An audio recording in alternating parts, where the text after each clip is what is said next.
जो भी गाड़ी को नंबर हम अलॉट करेंगे वो ओनर स्पेसिफिक हो जाएगा, तो आपके पास ऑप्शन होगी कि आप वो नंबर रिटेन कर सकेंगे।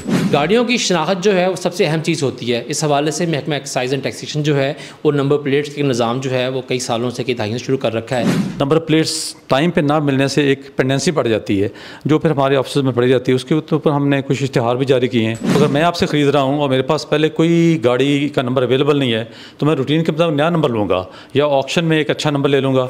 अस्सलाम वालेकुम नाज़रीन, मैं हूं रिजवान आसिफ और आप देख रहे हैं एक्सप्रेस न्यूज़। पंजाब में इस वक्त 2 करोड़ से ज़ायद मोटरसाइकिलें और गाड़ियाँ रजिस्टर्ड हैं। तकरीबन 2 करोड़ 10 या 15 लाख जो है इज्तिमाई तादाद बताई जा रही है। इसमें से कुछ जो हैं वो एक्सपायर हो चुकी हैं, जबकि बाकी जो हैं वो सड़कों पर रवां दवा हैं। गाड़ियों की शनाख्त जो है वो सबसे अहम चीज़ होती है। इस हवाले से महकमा एक्साइज एंड टैक्सेशन जो है वो नंबर प्लेट्स के निज़ाम जो है वो कई सालों से, कई दहाइयों से शुरू कर रखा है, लेकिन ये निज़ाम हर कुछ अरसे बाद तब्दील होता जा रहा है। इस वक्त महकमा एक्साइज एंड टैक्सेशन एक नई स्कीम जो है वो लॉन्च करने की तैयारी कर रहा है, जिसके अंदर जो गाड़ी की नंबर प्लेट होगी वो गाड़ी के साथ जो है वो आगे फ़रोख्त नहीं होगी, बल्कि वो मालिक की होगी। मालिक अगर गाड़ी फ़रोख्त करता है तो नंबर प्लेट उसके पास रह जाएगी। ये तरीक़ाकार क्या है और सुनने बड़ा पेचीदा लग रहा है, लोगों को इसकी भी उस तरह से आगाही हासिल नहीं हो रही। इस तमाम के बारे में मालूमात जानने के लिए हमारे साथ मौजूद हैं अहमद सईद साहब, जो कि additional director general excise and taxation department Punjab हैं। हम इनसे पूछते हैं कि इस थोड़ा सा स्कीम की हमें जो है तफसीलात बताएं और ये आगाह करें कि आवाम को ये स्कीम किस तरह से फ़ायदा देगी। अस्सलाम वालेकुम चौधरी साहब। चौधरी साहब, ये जो स्कीम आप लेके आ रहे हैं इसके क्या तफसीलात हैं, थोड़ी बताएँगे आप? जी बिल्कुल, जैसे आप इंट्रो में बता रहे थे, जो हम 1965 से गाड़ी की रजिस्ट्रेशन कर रहे हैं उसमें गाड़ी का नंबर जो है रजिस्ट्रेशन मार्क जिसको कहते हैं वो इंजन स्पेसिफिक, चेसिस स्पेसिफिक है, वो सिर्फ गाड़ी को अलॉट होता था। तो अब गवर्नमेंट इसके ऊपर ये सोच रही है कि ऐसी स्कीम लाई जाए और लोगों की डिमांड भी थी कि गाड़ी को नंबर अलॉट होगा वो ओनर स्पेसिफिक होगा। लोग ये कहते थे कि हम गाड़ी के नंबर एक लगवाते हैं, बाज़ का नंबर वो अच्छा भी लेते हैं, ऑक्शन में भी लेते हैं, ये नाम भी लो तो कुछ अरसे बाद एक अटैचमेंट आपकी हो जाती है एक नंबर के साथ, चाहे वो आम हो, मसलन 112 हो या 115 हो। तो वो फिर हम जब गाड़ी सेल आउट करते हैं तो वो नंबर हम रिटेन करना चाहते हैं। तो ये स्कीम बाकी दुनिया में भी मुख्तलिफ जगह मुल्कों में चल रही है।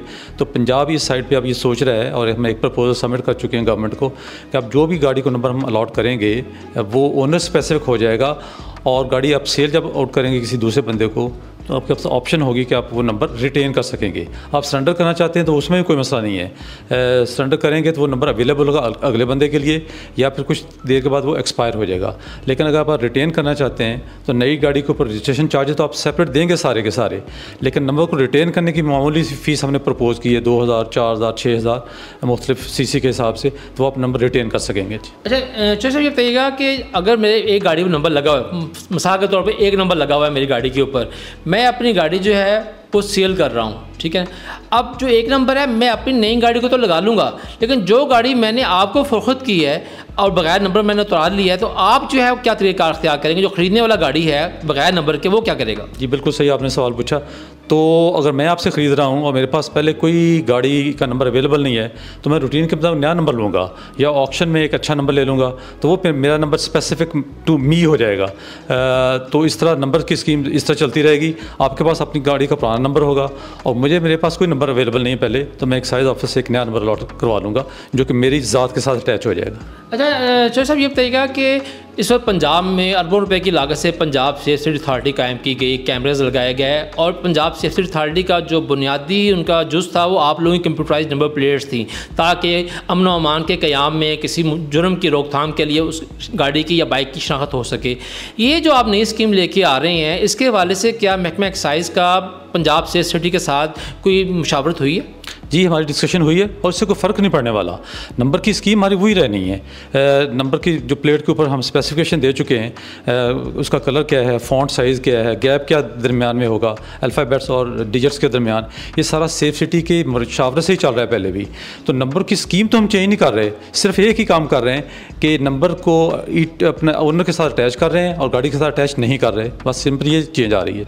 अच्छा, जो गाड़ियाँ पहले से लाखों की तादाद में 4 व्हीलर्स जो हैं या बाकी व्हीलर्स हैं, 2 व्हीलर्स हैं, वो मौजूद हैं, उनके ऊपर भी ये स्कीम किसी तरह लागू होगी या नए आने वाली ख़रीदे जाने वाली गाड़ियों के अंदर होगी? नहीं, सबके ऊपर लागू हो जाएगी। आपके पास जो भी इस वक्त नंबर है वो आपकी गाड़ी के बजाय आपको अलॉट हो रहा है, बस सिर्फ यही स्कीम है। और लॉ में यही अमेंडमेंट करने जा रहे हैं, प्रपोज जो हमने की है कि जो नंबर अलॉट हो चुके हैं वो आपको अलॉट हो चुके हैं एज ओनर गाड़ी की बजाय, तो इसमें कोई फ़र्क नहीं पड़ने वाला, ना ही इसमें किसी परेशानी की ज़रूरत है। तो कहते हैं अटैचमेंट हो जानी किसी नंबर के साथ, किसी वजह से भी, मेरी डेट ऑफ बर्थ है, मेरे घर का नंबर है, मोबाइल का आखिरी नंबर है, या मैंने ऑप्शन में अच्छा नंबर 7 नंबर लिया था अच्छी खासी अमाउंट पे करके, तो वो ओनर स्पेसिफिक होने से बहुत काफ़ी ज़्यादा फ़वाइद होंगे।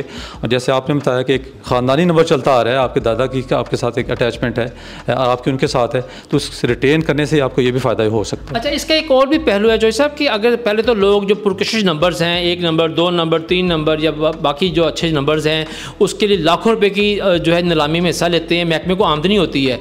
फ़र्ज़ करें मैंने एक नंबर जो है वो 5-6 लाख रुपये में आपसे नीलामी में विन किया है, तो अगर मैं इसी स्कीम को लेकर आगे उसे कंटिन्यू करता जा रहा हूँ, तो फिर क्या महकमे की जो रेवेन्यू है वो कम नहीं होगा? नहीं, अब तो ज़्यादा होगा। देखिए, पहले ये तो था कि मैंने एक नंबर लिया, एक नंबर 10 लाख रुपए का, मैं आपको सेल आउट करूँगा गाड़ी, तो गाड़ी के साथ ही नंबर चला जाएगा। तो अब तो मैं वो नंबर 20 लाख में लेने के लिए तैयार हो जाऊँगा, क्योंकि मेरे साथ रहना पूरी ज़िंदगी। तो अब ये हमारी जो नंबरिंग स्कीम है और ऑक्शन की स्कीम, ये ज़्यादा बेहतर होने की उम्मीद है, इसमें ज़्यादा हमें अमाउंट आने की उम्मीद है। अच्छा, महकमा एक्साइज एंड टैक्सेशन के ऊपर कई सालों से मुसलसल एतराज़ किया जाता है, तनकीद की जाती है, स्कैंडल्स भी बने हैं कि महकमा एक्साइज ने नंबर प्लेट्स के हवाले से कई एक्सपेरिमेंट्स किए हैं, ठीक है ना। पहले सिंपल चलती थी, फिर आप लोग जो है वो लेके आए 2006 में जो है कंप्यूटराइज नंबर प्लेट लेके आए, फिर उसका मुआहिदा जो है वो गड़बड़ करता रहा और कई लोगों को 3-3 साल प्लेट्स नहीं मिली। आज भी महकमा एक्साइज जो है 2 अरब रुपए के लगभग रकम जो है वो लोगों की आई हुई है प्लेट्स के लिए, लेकिन प्लेट्स नहीं मिल रही। और दूसरी जनब आपके एक्साइज दफातर में लाखों प्लेट्स जो हैं वो कई सालों से तैयार पड़ी हैं, लेकिन मालकात तक नहीं जा रही। इस तमाम सिनेरियो पे आप क्या कहते हैं? ये इश्यूज़ आपने बिल्कुल ठीक रेज़ किए हैं, और उसका मतलब ये है कि एक एवोल्यूशन के अंदर से हम गुजर रहे हैं। दुनिया में भी एक्सपेरिमेंट होते हैं। हम पहले 2006 से पहले एक आम प्लेटें जारी कर रहे थे, वो डिस्ट्रिक्ट स्पेसिफिक होती थी। उसके बाद हमने ये टैग लगाना शुरू कर दिया। फिर लोगों ने ये फील किया कि नहीं, हमारी गाड़ी जो 2016 की वो 2022 में पुरानी हो जाती है। फिर हमने एक तजर्बा हासिल किया कि नहीं, ये टैग को ख़त्म कर देना चाहिए। अब हम एक पूरे सेंट्रलाइज स्कीम लेकर आए हैं, जिसको यूनिवर्सल स्कीम कहते हैं, कि आपको ये नहीं पता चलता कि आपका पंजाब में गाड़ी रजिस्टर है, हाफिज़ाबाद में है या लाहौर में। इस स्कीम को लोगों ने बहुत पसंद किया, और जो हमारे छोटे अजला हैं लाहौर के अलावा, उनमें रेवेन्यू का बहुत इजाफा हुआ है। तो अब हम तजर्बा से सीखते हैं, दुनिया में जैसे सीखती है, तो हम भी फिर मुझ पर एक्सपेरिमेंट करते हैं। बाकी जो आपका सवाल का दूसरा पार्ट है, वो बिल्कुल ठीक जायज़ बात आपकी कि नंबर प्लेट्स टाइम पे ना मिलने से एक पेंडेंसी पड़ जाती है, जो फिर हमारे ऑफिस में पड़ी जाती है। उसके ऊपर हमने कुछ इश्तिहार भी जारी किए हैं, और अभी भी हेड ऑफ डिपार्टमेंट हमारे डी साहब के कहना है कि हम एक इश्तिहार दें जिसमें लोगों को इनवाइट करें और बताएं कि आपके ये सीरियल नंबर की प्लेटें फ़लाँ ऑफिस में पड़ी हुई हैं और आप ले जा सकते हैं, क्योंकि पाकिस्तान पोस्ट के थ्रू हम एक अटैम्प्ट कर चुके हैं और वो फिर अनडिलीवर्ड आ जाती है।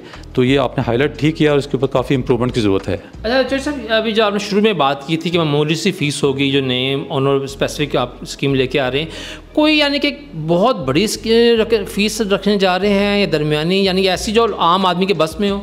नहीं, बिल्कुल मामूली फ़ीस है।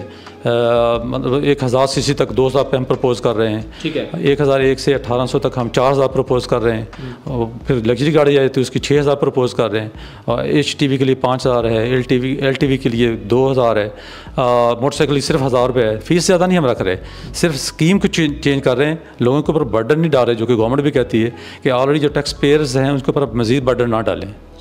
नाज़रीन, पंजाब के additional director general excise and taxation Ahmed Saeed साहब ने नई आने वाली स्कीम की तफसीलात जो हैं वो बयान की हैं। सुनने में यह स्कीम बहुत उम्दा लगती है, क्योंकि हम किसी भी उनसीयत की वजह से, अपने ख़ानदानी उनसीयत की वजह से, मजहबी लगाव की वजह से, या दीगर किसी भी किस्म के लगाव की वजह से जो नंबर ख़रीदते हैं, महंगे दामों भी ख़रीदते हैं, सस्ते दामों भी लेते हैं, अगर वो नंबर गाड़ी या मोटरसाइकिल की फ़रोख्त के साथ ही अगले माल को चला जाता है, तो हम फिर से उस नंबर की तलाश में लग जाते हैं, जिसमें कई दफ़ा नाकामी का सामना भी करना पड़ता है। ये स्कीम जो है बहुत उम्दा साबित हो सकती है अगर महकमा एक्साइज एंड टैक्सेशन इसकी जो फ़ीसें हैं वो मामूली रखे और आवाम को इसके हसूल के लिए आसानी फ़राहम करे।